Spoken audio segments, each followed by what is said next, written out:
तो कैसे हो मेरे दोस्तों, राधे राधे आप सबको। 6 जनवरी, कमाल है आज के दिन में। कितनी सारी न्यूज़ हमने सुबह भी देखी है और उसके बाद थ्रू आउट द डे भी काफ़ी सारी न्यूज़ के बारे में पता चला। तो let's start discussing one by one each of them.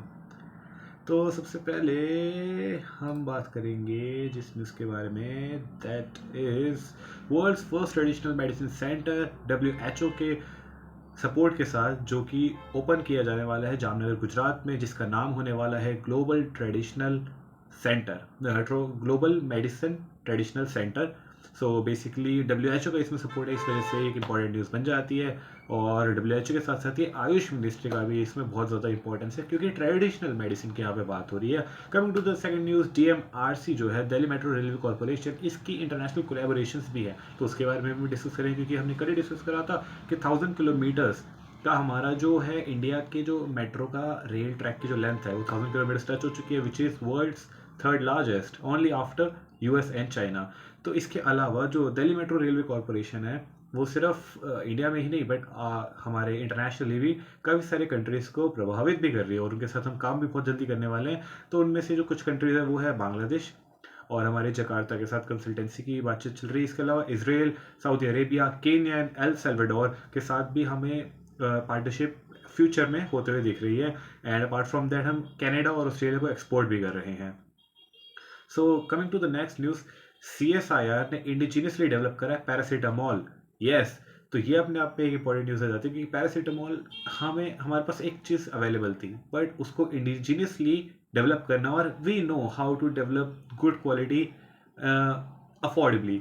जैसे ही हमारा चंद्रयान मिशन था, मंगलयान मिशन था, तो ये सारे जो मिशन थे हमने बहुत ही अफोर्डेबल प्राइस में बहुत ही सक्सेसफुली हमने ये सारे लॉन्च करे, और उसमें हम सक्सेसफुल ही हुए हैं। तो उसी तरीके से पैरासीटामोल इज अनदर एग्जांपल। इसके साथ ही अगर हम कुछ रिवाइज करें, तो ये रिसेंटली हमने एक एंटीबायोटिक ड्रग को भी इंडिजीनियसली डेवलप करा था, जिसका नाम था नफिथ्रोमाइसिन, और इसको डेवलप करा गया था बायरैक के द्वारा, BIRAC, biotechnological industry research council करके इस अथॉरिटी का नाम था। और इसको मार्केट में मैकनेफ करके जो नाम है, सॉरी मिकनैफ करके नाम है, उसके नाम के द्वारा इसको मार्केट किया जाएगा। So coming to the next news, union minister of textile Shri Giriraj sir ने ये बोला है कि we are committed to reach the market size of $300 billion and employment to 6 crore persons in textile value chain। Recently हमने कुछ और भी targets के बारे में बात करी थी, तो एक बार वो वाले टारगेट्स जो है उनको भी एक बार हम फटाफट रिवाइज कर लेते हैं। Okay okay okay okay okay okay.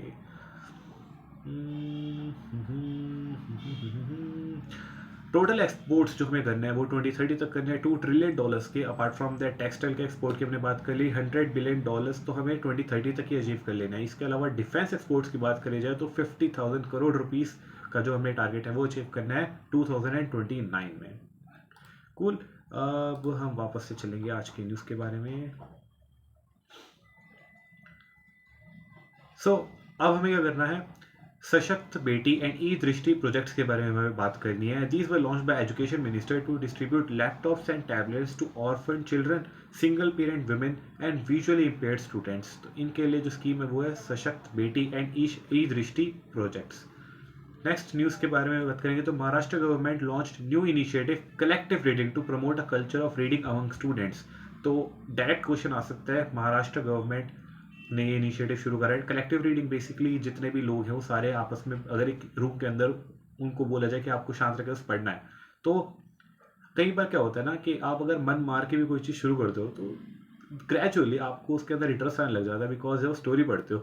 सबसे बेस्ट बात जो मुझे लगती है ना बुक्स की edge compare to any visuals, क्योंकि पहले मैं बुक्स बिल्कुल नहीं पढ़ता था, अभी तो खैर नहीं पढ़ पा रहा हूँ, but I love reading books because 24-25 साल की उम्र तक यार मैंने एक भी बुक नहीं पढ़ी थी। And the moment I read Verity by Colleen Hoover, उसके बाद there was no going back. मैंने एक पेज पढ़ा और फिर मैं पूरी बुक कंप्लीट करके हटा, क्योंकि स्टार्टिंग में ही उसने मेरे को ऐसा ग्रैस्प कर लिया, ऐसा पकड़ बना ली कि इतनी इंटरेस्टिंग थी। और सबसे बेस्ट बात लगती है कि इमेजिनेशन की कोई लिमिट ही नहीं है।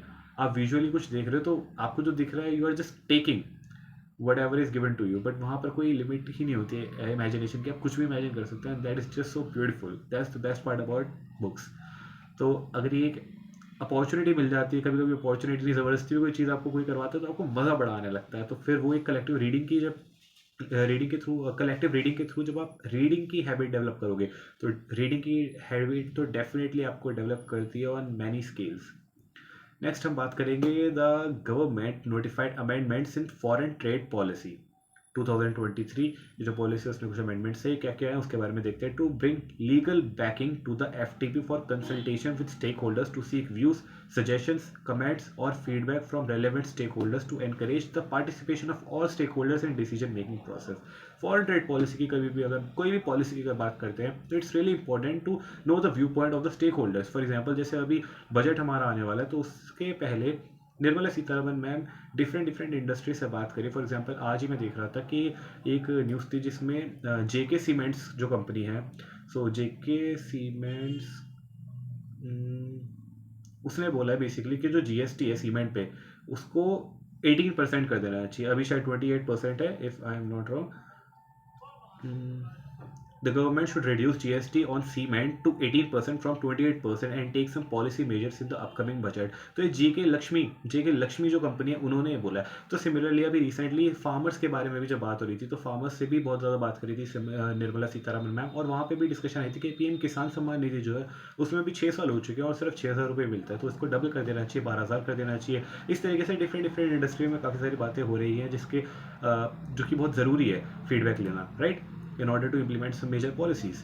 तो उसी के रिगार्डिंग है। अपार्ट फ्रॉम दैट अगर बात करी जाए तो लेटर ऑफ क्रेडिट जो होता है उसमें भी यूसीपी करके कुछ रूल्स होते हैं। उस रूल्स जो एक्चुअली वो तो एक गाइडलाइंस होती है, लेकिन जब आप एक एलसी फ्रेम कर रहे होते हो, लेटर ऑफ क्रेडिट जब आप बना रहे होते हो, तो उसमें अगर आप उस यूसीपी का अगर आप रेफरेंस दोगे then that particular guideline of that UCP जो सेट ऑफ रूल्स है वो दैट बिकम लीगल।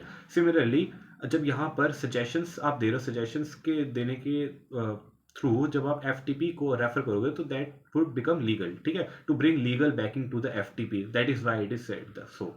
नेक्स्ट हम बात करेंगे यूनियन कैबिनेट अप्रूव्ड। अगर आपको ये चीज़ नहीं समझ आए तो डू लेट मी नो, मैं इसको और अच्छे से समझाऊंगा क्योंकि मुझे ऐसा लग रहा है कि शायद आपको कहीं ना कहीं क्लैरिटी मिसिंग होगी। तो अगर नहीं आई तो definitely let me no, I definitely make another video और आपको अच्छे से समझाऊंगा या फिर नेक्स्ट वीडियो में प्लीज़, लेकिन बताना ज़रूर, ठीक है, अभी बता दो क्योंकि फिर भूल गए तो बाकी वीडियो में अगर मजे आ गए तो अभी पॉज करके बता सकते हो। Next, union cabinet approved MOU on trade off non basmati white rice between Ministry of Cooperation of India and Ministry of Trade of Indonesia implemented by National Cooperative Export Limited। क्योंकि ये इंपॉर्टेंट न्यूज़ इसलिए कि confusing हो सकती है। However मेरे को नहीं लगता कि बासमती राइस से रिलेटेड क्वेश्चन जो है उसके आने के ज़्यादा चांसेस है, but still you should know कि ये जो इस तरीके के एक्सपोर्ट होते हैं that comes under ministry of cooperation because cooperative वाला मामला है ना यहाँ पे, but still it can be really confusing. मैं कोई भी इसमें कोई एक्चुअल फैक्ट या फिर कोई ऐसी चीज़ बता सकता, कंसेप्ट नहीं बता सकता जिससे आप इसको समझ पाओ। इट्स कॉमन यार, मतलब इट्स रेयर येट कॉमन कि ऐसी चीज़ें रेयरली होती है, बट कॉमन होती है कि ऐसे रेयर सिनेरियोस बहुत कॉमनली आपको दिख जाएंगे जिस आपको लग रहा हो कि पर्टिकुलर मिनिस्ट्री का होना चाहिए, but actually ministry of corporation का आना चाहिए, ना कि इसमें मिनिस्ट्री ऑफ एग्रीकल्चर का रोल आ रहा है, ना ही इसमें मिनिस्ट्री ऑफ कॉमर्स का रोल आ रहा है, क्योंकि वहाँ पे एक्सपोर्ट्स की हमेशा बात करी जाती है। Apart from that national cooperative export limited जो है ये वाली अथॉरिटी जो कि मुझे लगता है इसके ऊपर क्वेश्चन आ सकता है। नेक्स्ट हम बात करेंगे instant loan up to 25 lakh for the MSME sector by Punjab and Sind Bank and again I am so flattered कि भाई पुष्पक सर ने मेरा नाम लिया, ठीक है। But coming to this news, तो ये न्यूज़ बस आप यही याद रख लीजिए कि पंजाब एंड सिंध बैंक की एक नई स्कीम आई जिसमें वो 25 lakh for the MSME sector and digital loan for house ये भी प्रोवाइड करता है। तो इतना ही बताऊंगा, इसके अलावा मैं नहीं बता पाऊंगा, ठीक है। आई नो कि स्कीम के बारे में क्या है, but I don't think it would be nice to reveal those things. Next बात करेंगे, गवर्नमेंट लॉन्च पंचायत से Parliament 2.0 for women seeking to give insight into the Constitution and Parliament procedures to over 500 women representative from panchayati raj institutions across the country. तो basically वही काम सरकार कर रही है जो कि मैं कर रहा हूँ। मैं आपको कुछ इंसाइट्स दे देता हूँ जो कि मैंने अपनी लाइफ में सीखा है और जो मैं अभी जॉब कर रहा हूँ, या फिर जो भी अगर आप मेरे को कुछ लगता है कुछ बेनिफिट देने का, कुछ इंसाइट देने का आके, ताकि आपको एक other side of the table का व्यू मिले। सिमिलरली यही कर रहे हैं हमारी सरकार भी, जो कि पंचायत से पार्लियामेंट 2.0 जो ये कैंपेन लाए है, ताकि जो पंचायत में जो पंचायत सिस्टम से, पंचायती राज सिस्टम से जो भी लोग अफिलेटेड है, जो महिलाएं अफिलेटेड है, उनको एक बार पार्लियामेंट में दिया था कि उन्हें पता चले कि नेशनल लेवल पे चीज़ें किस तरीके से एग्जीक्यूट हो रही है, ताकि आप उनको ग्राउंड लेवल पर भी और बेहतर तरीके से एग्जीक्यूट कर पाओ। एक सिस्टम बन जाएगा, ऑर्गेनाइज वे होगा, तो that will really help each and every one of the village और ऑफ द पंचायत, ठीक है।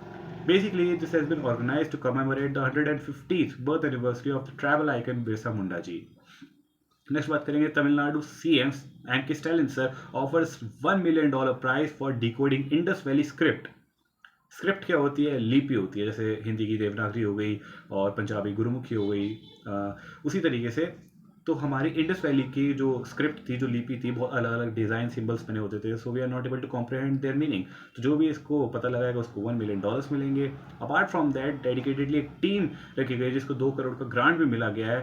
The team is being headed by famous archaeologist, इनका नाम है Iravatham Mahadevan sir. So he is going to continue the same research.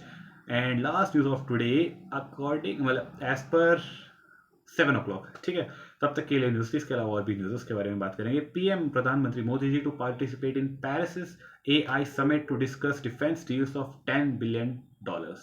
That is it from our first session. But throughout the day हमने बहुत सारी और भी चीज़ डिस्कस करी, जिसमें सबसे पहली न्यूज़ हम डिस्कस करने वाले हैं वो है ग्रोथ इन एग्रीकल्चर क्रेडिट में top 13% in physical financial year 2025 according to the chairman of NABARD, जिनका नाम है Shaji K V sir.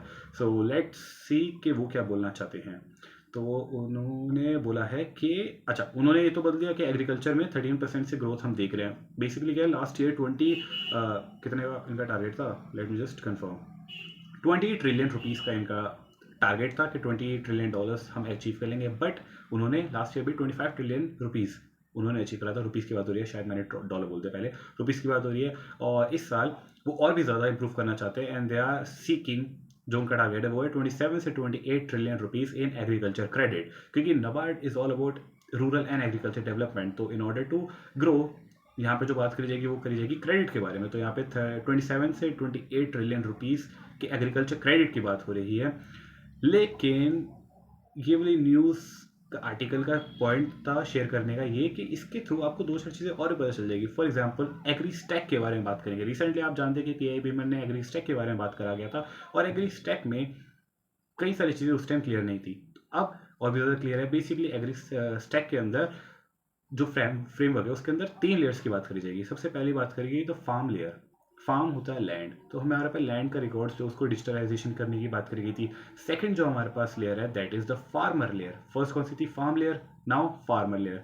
Farmer layer के का मतलब है कि हमें केवाईसी करनी है, know customer, we should know कि हम किसको लोन दे रहे हैं, उसको भी हमें अपने फाइनेंशियल रेडार के अंडर लाना है। थर्ड थिंग जो है वो है क्रॉप लेयर। हमें क्रॉप के बारे में पता करना चाहिए कि किस तरीके से क्रॉप का भी रिकॉर्ड्स हमारे पास होने चाहिए।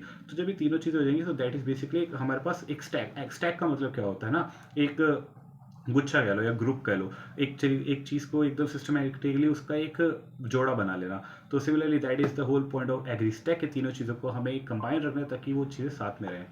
So that is basically it. Apart from that he is also, हाँ, एक और बहुत अच्छी चीज़ है मेरे को इस आर्टिकल में पता चली, that he is also working on digitalization और computerization of the primary cooperative societies.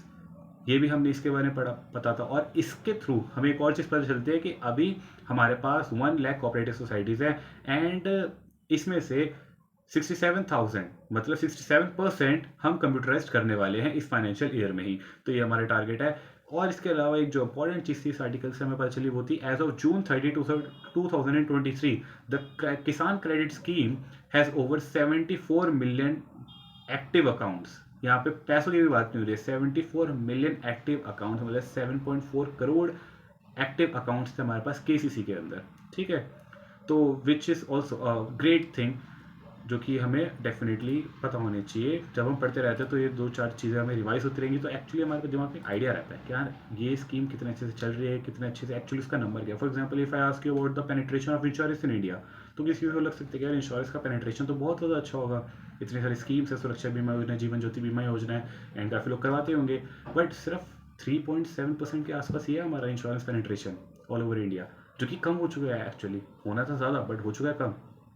तो एक रफ फिगर भी अगर किसी के पास हो ना तो अच्छा लगता है यार। चलो ऐसा तो नहीं है बहुत ही एग्जैजरेटेड नंबर बता रहा है, फिर बिल्कुल ही सुपरफिशियस नंबर बता रहा है कि हाँ अभी 50% है, 40% है, नहीं 3% है, 4-5% बोले फिर भी समझ आता है, right. Apart from that next news के बारे में अगर हम चलें तो धनलक्ष्मी स्कीम के बारे में बात करेंगे।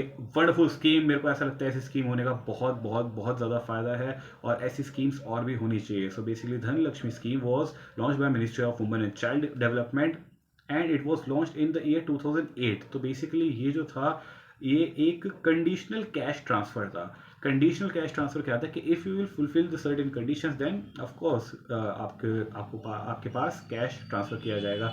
बट इसमें रोल क्या था कि हमारे कुछ एरियाज में जो सेक्स रेशियो था वो बहुत ज़्यादा पुअर था। In some areas it was even 766 girls पर 1000 बॉयज़ एज पर 2001 का जो सेंसस था। तो इन सब चीज़ों को ठीक करने के लिए कुछ स्टेप्स लिए गए थे। फॉर एग्जांपल कि इफ़ अगर आपका कोई भी घर में गर्ल चाइल्ड होगी तो आपको इंस्टेंटली 5000 रुपीज़ का कैश बेनिफिट मिला जाएगा। इसके अलावा जैसे ही वो अपनी कुछ क्लासेस वगैरह पढ़ेगी तो आपको 3500 3750 रुपये इस तरीके से आपको बेनिफिट मिले जाएंगे जैसे वो क्लास 8 पास करेगी। एंड इफ़ अगर वो 18 साल की हो गई और वो अनमेरिड हुई तो और जो बेटी है उसको डायरेक्टली 1 लाख रुपए मिला जाएगा। अब इसका क्या पॉइंट था ताकि we can ensure that child marriages की हो रही है, जैसे 18 साल की होगी तो उसको 1 लाख रुपए दिया जाएगा। इन सब की वजह से जो एनालिसिस इसका निकला वो ये निकला है कि एक्चुअली में पहले क्या हो रहा था कि पहले सेक्स रेशियो और भी ज़्यादा डिग्रेड हो रहा था, वर्सन हो रहा था। बट अब इस सब के बाद 5.5 परसेंटेज पॉइंट का हमें इंक्रीज देखने को मिला है और ये बहुत ही अपने आप में एक पॉजिटिव इसका इम्पैक्ट है। और इसके बारे में एक और जो चीज़ जो क्वालिटेटिव अगर नेचर से देखा जाए तो ये है कि now after getting the benefits and after seeing the changes, अब लोगों को अगर बेनिफिट नहीं मिल रहा दे आर स्टिल जो एक होता है ना मेल चाइल्ड का जो प्रेफरेंस होता है वो प्रेफरेंस अब खत्म हो चुकी है। तो शायद उन्हें पता चल चुका है कि अब जो लड़कियां होती है जो हमारी बेटियां होती है वो कितना ज़्यादा एक पॉजिटिव एनर्जी लाती है और कितना ज़्यादा अच्छी होती है। एंड अब ऐसे ही वो धारणा हटा देनी चाहिए कि मेल को प्रेफर करना चाहिए। तो ये सब चीज़ें ये एनालिसिस किया गया है कि अगर हम बेनिफिट नहीं भी दे रहे स्टिल कोई ऐसा भेदभाव नहीं रहा है। तो this is wonderful thing and I believe कि एक्चुअली में ऐसी स्कीम्स ही होती हैं जो एक्चुअली में चेंज लाती है। So salute to whoever executed this scheme this nicely इतना अच्छे से, I mean it's great. So coming to the next news, एक आपने रिसेंटली एक एसबीआई की रिपोर्ट आई थी ना जिसमें उसने रूरल की जो पॉवर्टी थी उसको बोला था कि पॉवर्टी इज़ रिड्यूसिंग और उसके जो एक पॉवर्टी लाइन के लिए उन्होंने एक मिनिमम वेजेस भी सेट करे थे जैसे which was 1632 rupees for rural areas per month and 1944 rupees for urban areas per month. But कुछ इकोनॉमिस्ट एंड ऐसे वैसे इकोनॉमिस्ट नहीं, एक दो का नाम ली जाए तो R Ram Kumar sir who is a professor at test Tata Institute of Social Science, one of the best institutes in India, उन्होंने and apart from that Pronab Sen sir ने, ये हमारे फॉर्मर चीफ स्टैटिस्टिकल ऑफिसर रह चुके हैं इंडिया के। तो इन दोनों ने बोला कि ये जो नंबर्स है ना ये बहुत ही ज़्यादा फिक्शनल हैं क्योंकि आप जो पॉवर्टी लाइन यूज़ कर रहे हो that is Tendulkar poverty line and Tendulkar poverty line को भी आप ढंग से यूज़ नहीं कर रहे हो बिकॉज ये जो आप पॉवर्टी लाइन का आपने जो पॉवर्टी लाइन सेट करी है अपने हिसाब से ही, बेशक जो 1600 रुपये की है तो वो इतनी ज़्यादा कम है कि उसके नीचे तो मतलब वो बिल्कुल ही बेसिक नेसेसिटी जो होती है ना कि जिसपे बस आपके पास खाना नहीं है, बिल्कुल पानी पीने के लिए पानी नहीं है, रहने के लिए घर नहीं है, वो वाली पॉवर्टी लाइन आप डिस्क्राइब कर रहे हो। But that is actually not poverty line ना, जिनके पास ये बिल्कुल ही बेसिक कम्युनिटीज है दैट स्टिल पुअर, राइट। तो एक ढंग से आप कैलकुलेशन को यूज़ करिए और एक ढंग की एक प्रैक्टिकल पॉवर्टी लाइन बनाइए और उसको हम मानेंगे because this is not practical. Basically ऐसा वो लोगों ने बोला है, इकोनॉमिस्ट ने कुछ बोला है। और इकोनॉमिस्ट आप जानते भी हो किनकी हम बात करें, जो चीफ स्टैटिस्टिकल ऑफिसर रह चुके हैं और जो टेस्ट इंस्टीट्यूट में प्रोफेसर रह चुके हैं। Apart from that if you talk about the government to switch on massive subsidy to supercharge EV infrastructure, तो ईवी इंफ्रास्ट्रक्चर को बूस्ट करने के लिए तो definitely government is taking a very good step. If you talk about the pointers then ये basically आती है PM E drive के अंदर। पीएम ई ड्राइव क्या है? Electric drive resolution and innovative vehicle enhancement जो स्कीम है, और 2000 करोड़ का इसके लिए बजट है। और वी रियली वांट कि इसमें ज़्यादा से ज़्यादा इम्प्रूवमेंट हो क्योंकि आप एक पर्टिकुलर स्कीम जो कि पहले फेम आई थी उसमें हम इलेक्ट्रिक व्हीकल्स को प्रमोट कर रहे थे, बट व्हाट्स द पॉइंट अगर उसके इंफ्रास्ट्रक्चर ही हमारे पास रेडी नहीं है, राइट। एक बहुत इंपॉर्टेंट चीज़ जो कि न्यूज़पेपर के थ्रू हमें पता चलती है और वो चीज़ एज अ न्यूज़ में डिस्कस नहीं करेंगे बट क्योंकि यार एड है और it is part of general awareness, so we should know कि भारत मोबिलिटी करके ग्लोबल एक्सपो 2025 में होने वाला है 18 से 21 जनवरी के आसपास ही, और ये होने वाला है यशोभूमि द्वारका में, न्यू दिल्ली में। इसको ऑर्गेनाइज और सपोर्ट कौन कर रहा है? Ministry of commerce and industry. Apart from that ministry of heavy industries, sorry, हाँ, मिनिस्ट्री ऑफ हैवी इंडस्ट्रीज और ministry of commerce and industries दोनों ही इसको ऑर्गेनाइज करने वाले हैं। And it is going to be an auto expo. So इसकी जो थीम है वो है बियॉन्ड बाउंड्रीज। तो this is the theme and you should know because ये एज एन एड आया है न्यूज़पेपर में, बट यहीं से क्वेश्चन भी कई बार ऐसे देखे गए हैं। इसके अलावा अगर हम बात करें तो HDFC बैंक के लोन टू डिपॉजिट रेशियो के बारे में बात करेंगे। And this is kind of a homework as well to you, because इसके अंदर ये लिखा गया है कि इसकी जो लोन टू डिपॉजिट रेशियो है इट हैज़ कम डाउन, मतलब 100% से फर्स्ट टाइम ये कम हुआ है सिंस इट्स मर्जर। तो ये चीज़ जो है, ये चीज़ अपने आप पे एक ऐसी चीज़ है जो कि छुप गई थी। मैंने जब पढ़ा था तो मैं सोच रहा था कि यार 100% से कम हो गया, मतलब 100% से ज़्यादा था और कितना कम हो गया और 100% कैसे हो सकता है। फिर मैंने सोचा कि लोन टू डिपॉजिट रेशियो होता क्या है। LDR था, LDR का मतलब देखा, लोन टू डिपॉजिट रेशियो होता है, but what does it mean? Basic पे जाएंगे, लोन टू डिपॉजिट, तो सब ऊपर आएगा लोन न्यूमरेटर पर और फिर डिवाइड होगा किससे? होगा डिपॉजिट से। तो मतलब 100% का क्या मतलब है? मतलब दोनों की वैल्यू सेम होनी चाहिए। पहले मुझे लग रहा था क्या लोन डबल है, लोन अगर 200 हो गए और अगर डिपॉजिट 100 हो गया तो डिवाइड करेंगे तो 2 आएगा, तो दिस इज नॉट गुड। तो मैंने सोचा चलो लोन को 100 कर लेते हैं, डिपॉजिट को भी 100 कर लेते हैं, तो आ जाएगा 100%। मैंने बोला ठीक है। बट फिर मैं सोचा कि यार लोन भी 100 और डिपॉजिट भी 100, बात कुछ जम नहीं रही है। बिकॉज हमें तो CRR मेंटेन करना होता है, SLR मेंटेन करना होता है। जितना भी आपके पास डिपॉजिट है आप उसके हिसाब से लोन्स नहीं दे पाओगे, वरना तो ये बहुत रिस्की हो जाएगा। सो कैसे हो पाएगा ऐसे काम? फिर मैंने सोचा कि लिखा हुआ है कि HDFC banks LDR below 100% first time since merger. Okay right, HDFC bank और HDFC दोनों का मर्जर जब हुआ था उसके बाद डेफिनेटली हो सकता है 100%। बिकॉज पहले हो सकता है कि हाँ चलो वो 70-75% लैंड करते होंगे, 25 बचाते होंगे। बट जो HDFC जो NBFC है वो तो धड़ल्ले से अपना क्रेडिट ही दे रही होंगी ना। तो दोनों जब मर्ज हो रहे होंगे तो हो सकता है, क्योंकि डिपॉजिट सिर्फ इन दोनों के पास थे बट एडवांसेस इनके भी पास थे और एडवांसेस इनके भी पास थे, तो मर्ज होने के बाद हो सकता है कि 100% ज़्यादा हो गए हो। लेकिन then I got to know कि HDFC बैंक जब बिफोर मर्जर उनके जो LDR था वो था 87%, विच मीन्स के 13% लेस देन 100%। बट हमें तो SLR ही 18% मैंने मेंटेन करना है और CRR 4% अभी करना है, बट उस टाइम तो 4.5 करना था ना। तो इसके हिसाब से तो इनके पास होना चाहिए 22.5% माइनस कर देंगे 77.5%, बट स्टिल 87 कर रहे थे। तो ये जो है ये मेरे को अभी इसमें डाउट है, इसके बारे में मैं और भी ज़्यादा आगे रिसर्च करने के बारे में सोच सकता हूँ। सो लेट्स सी, अगर कोई ऐसी चीज़ हो जो हमारे जंगल से बच गई हो। बाय द वे नाबार्ड की चीफ सर का नाम आपको शायद पता होगा, साजी शाजी केवी सर है। कृष्णन वी, यहाँ पर भी इन्होंने अपनी वी की फुल फॉर्म नहीं बताई, ये भी बड़े छुपे रुस्तम है मेरी तरह। So I guess that is it from my side. बहुत कुछ सीखने को मिला हमें भी और आपको भी, I hope so. Apart from that अभी रिसेंटली हमें बहुत 7 जनवरी को ही रिसेंटली हमें पता चल जाएंगे first estimates through ministry of statistics का जो नेशनल स्टैटिस्टिक्स ऑफिस है वो हमें कल बता देगा कि जो फर्स्ट एस्टिमेट्स आने वाले हैं of GDP for the financial year 2025, तो उसके बारे में हमें कल पता चल जाएगा। That is it from my side. अगर आपको अच्छी लगी वीडियो तो do let me know in the comment section. Apart from that, in order to join with us and discuss few more things, then you can join the cool school on the Telegram. उसके discussion group पे हर रोज रात को quiz होती है जिससे आप अपनी current affairs and other subjects को आप रिवाइज भी कर सकते हो और अच्छा परफॉर्म कर सकते हो। अपार्ट फ्रॉम दैट, कोई भी अगर इशू हो तो वहाँ पर बहुत बड़े धुरंधर बैठे हुए हैं सारे के सारे, वो आपकी जरूर हेल्प करेंगे and you will get a really good environment to focus on your studies. और that's it from my side. कल मिलेंगे, तब तक के लिए I am proud of you.